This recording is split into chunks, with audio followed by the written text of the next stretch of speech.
Diop di président du conseil d'administration du projet de développement communautaire nekk membre de la fédération Pencum Ndakaaru affilié à Thiaït Fund Sénégal. Voilà, ñu gis ni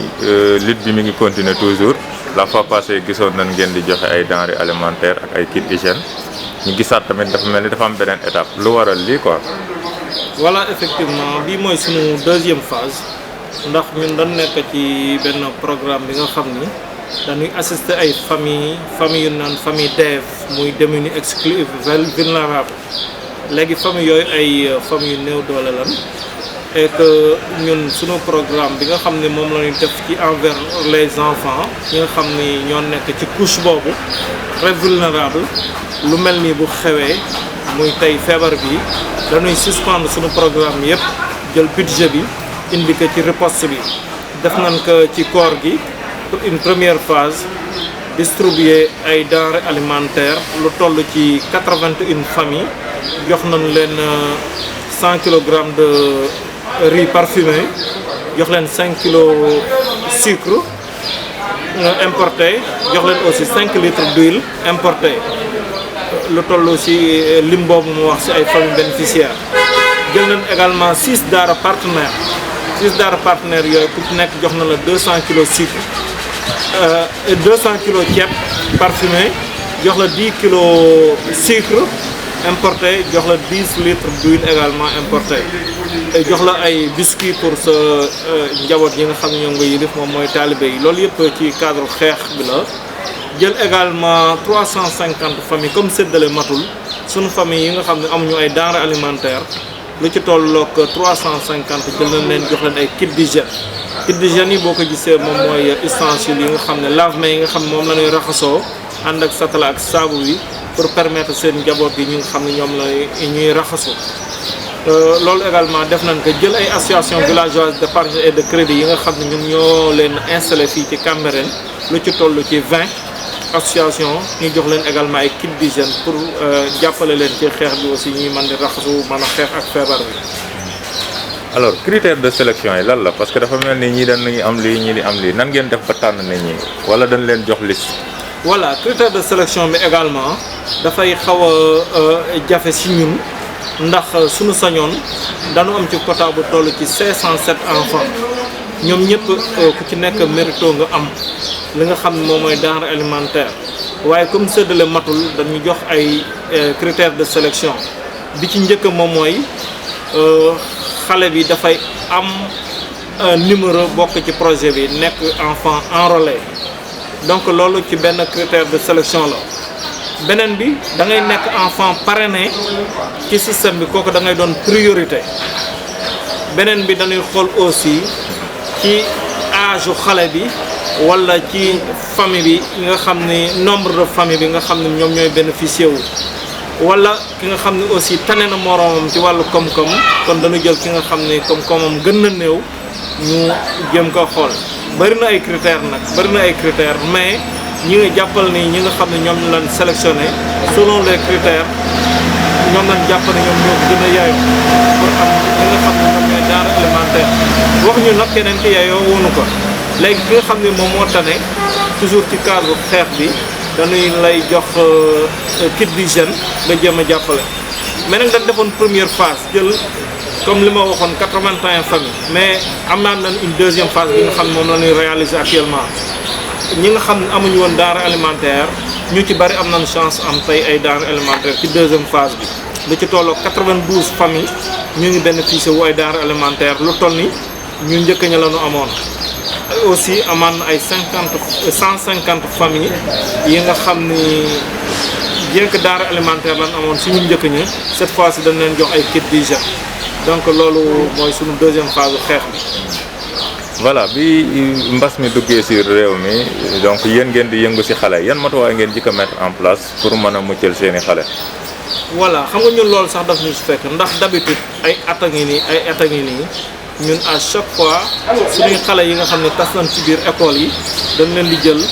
école yi nga xam moom la ñuy fréquenté ñu jox leen ay denrées alimentaires ñu jox leen ay kit d'hygiène du moins kit d'hygiène yooyu bu faar mu ànd ak benn programme boobu moom mooy dañuy former ay relais ñu am benn projet bu tudd projet de promotion de l'hygiène en milieu scolaire ñu koy def ci école yi di ko def ci daara yi donc loolu dafay continuer rek xeex bi nag dugg na ci dëkk bi ñu gën a jël suñuy matuwaay jël kit d'hygiène yi mettre à la disposition de nos enfants bëgg xale yi toog seen kër ñu jël ay denrées alimentaires jox ko seen famille pour ñu toog ba pare di leen sensibiliser ndax am nañ mise à part li nga xam ne def nañ ko yooyu yëpp suñuy relais ak suñuy mobilisateurs communautaires dañ leen jël doter leen de crédit chaque jour que jëfee ñuy oo suñu famille bénéficiaires yi di leen laaj di leen sensibiliser ci feebar bi pour xale yi toog seen kër di raxasu cas bu ci am aussi ñu wax ñu ko ñu jëm a xool ñun naka lañ si mën a taxawee donc loolu daal ñu ngi koy liggéey ci pour xeex feebar bi. En tant que association également donc gis na ni yéen am na benn part de responsabilité boo leen am parce que yoroo leen yënguwoo leen rek ci joxe ay kit alimentaire ak yooyu mais am na yeneen services yoo xamante ne est-ce que da ngeen continuer seen i activité wala da ngeen ko suspendre. waaw donc soo koy gisee exceptionnellement la ñuy joxe tey ay denrées alimentaires ndax tey xeex bi feebar bu bon bi moom moo ko indi mais ñun naturellement dañ am benn programme bi nga xam ne ci année bi yëpp dañ koy dérouler muy di xeex ci protection de l'enfant di xeex ci éducation xale bi di def seen toppatoo santé xale bi te loolu lépp ci sunuy xale la mais lu mel ni tey feebar bi mu ñëwee sunu activités yi nga xam ne moom lañ doon def sunu budget bi yëpp moom lañ jël réorienté ko suspendre sunu activités yi nga xam moom lañ amoon habitude di def waaye tey lu bari am nañ ko fi ñu ngi am ay cabinet dentaire yi nga xam ne dafay soulager malade bu fi ñëw romb na sax ci njabootu parents bénéficiaires yi am nañ fi centre de couture yi nga xam ne dañu jël ay xale yi jigéen yi nga xam ne jàngatuñu école ñu jël insérer leen fii ci sunu siège bi am nañ fi jël nañ suñuy xale aussi jàngaleen dugal leen ay centre de métier ba pare suñuy xale yi nga xam ne ñu ngi ci classe d'examen yi ñoom ñu ngi leen di toppatoo ba ci université dañ leen di toppatoo donc bari na ay programme yi nga xam ne ñun dañ koy def naturellement jël suñuy xale inscrire leen ci ay mutuelle de santé suñu centre de développement intégré de la petite enfance mooy xale yi nga xam dañ toll ci 0 ba 5 ans ñi nga xam ni diggante 3 ba 5 ans ñoom dañ leen di dugal suñu centre de développement intégré de la petite enfance jàngal leen suivre leen bu baax ñi nga xam dañ am 0 ba 2 ans ñu utal leen ay groupe de jeu muy benn cadre bi nga xam dañ leen foo utal ay matériel di leen stimuler donc loolu yëpp ñu ngi koy def. voilà ñu gis ni jël ngeen matuwaay yëpp pour jël seeni dispositif par rapport ak la prévention parce que bi may dugg maa ngi gis ni yéen a ngi teg kii bi loolu pour lan la dañ leen ko exiger wala seen initiative bopp la. waaw xam nga booy sensibiliser ay doomu aadama ñoom nan la ca fekk ndax su fekkee yow yaa ngi leen di wax dee leen xëy di raxasu ak saabu dee leen sol ay masque dee leen en fait façon xeex bu nekk def leen ko pour mën a xeex mbas mi donc loolu bu ñu koy def ñun daf ñu ci war a fekk moo tax à chaque fois ñu dajee dañu fi teg benn dispositif ba nga xam ne ku fi dugg si di nga raxasu te dinañ vérifier wax xam sol nga masque bu fekkee soloo masque